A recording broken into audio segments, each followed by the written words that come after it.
Greetings and salutations, ladies and gentlemen, and welcome once again to the Storyteller's Corner. I'm your host, Joshua T Calkins-Treworgy, also known as Byron of Sidious.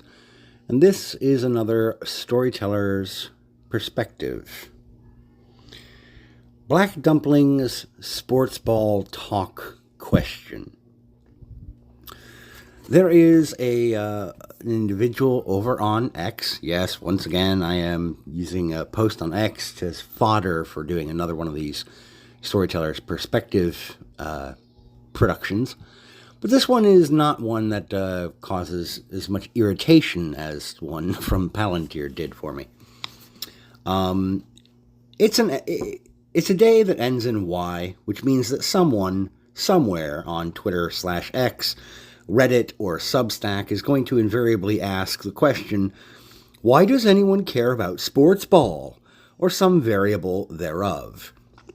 Some will ask out of an honest curiosity, others out of concern that they're being left out.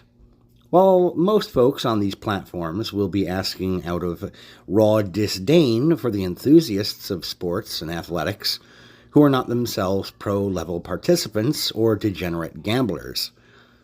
In the case of Black Dumpling here on X, the question is dressed up a little bit more than usual before being presented to us. And she asks, what do people who talk sports talk about? And then gives a couple of aloof kind of mocking lines.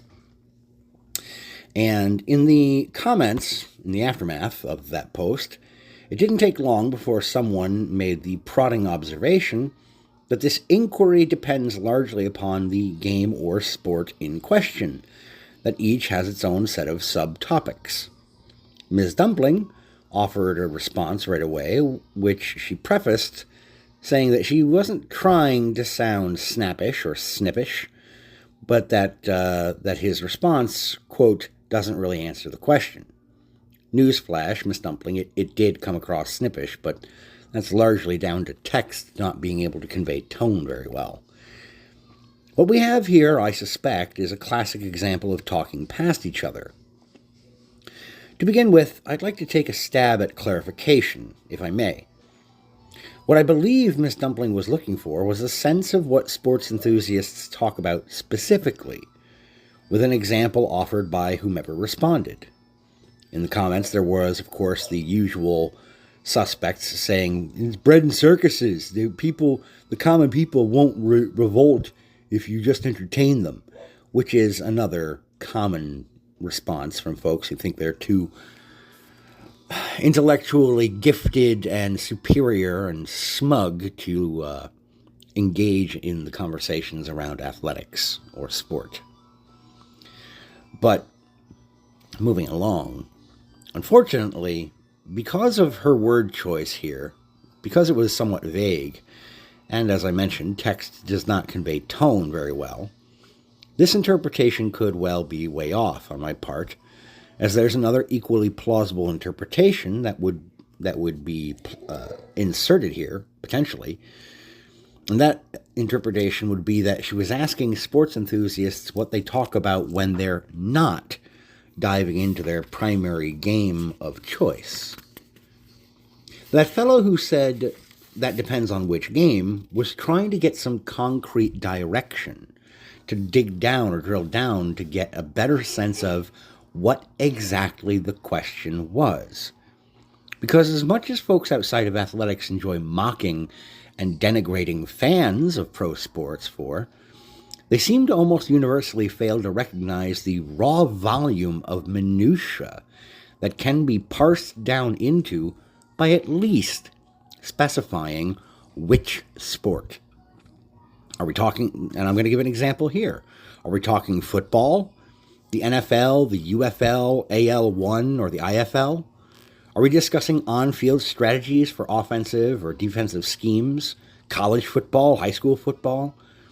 The benefits of zone read over man-to-man coverage when facing a West Coast offense?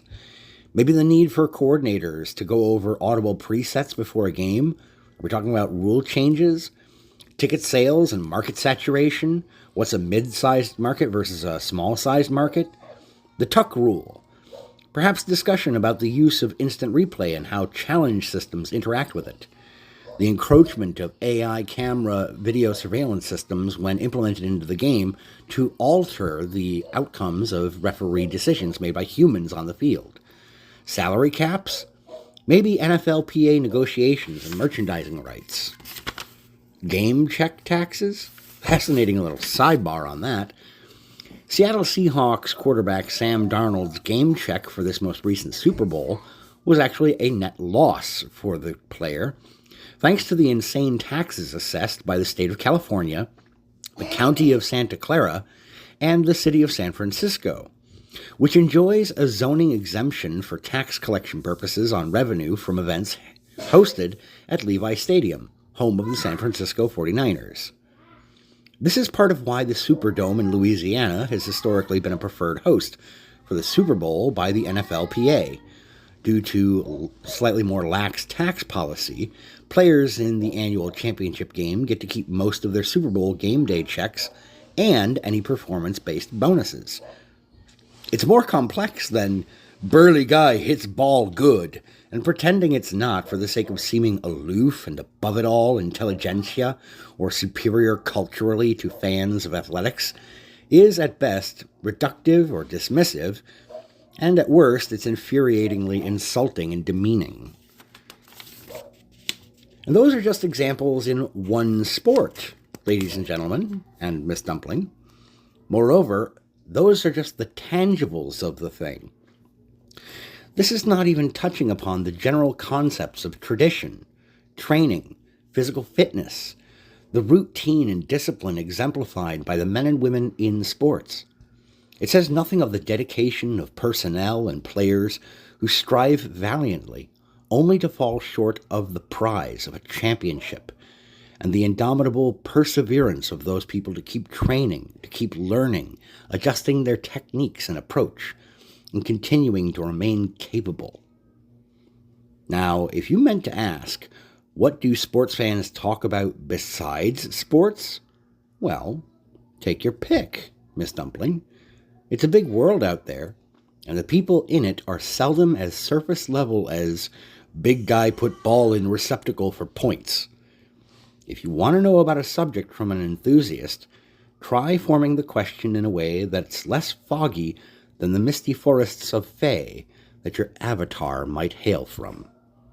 That's all for now, ladies and gentlemen. Thank you for tuning in. Thank you for listening. I ask that you take care of yourselves, and as always, keep reading.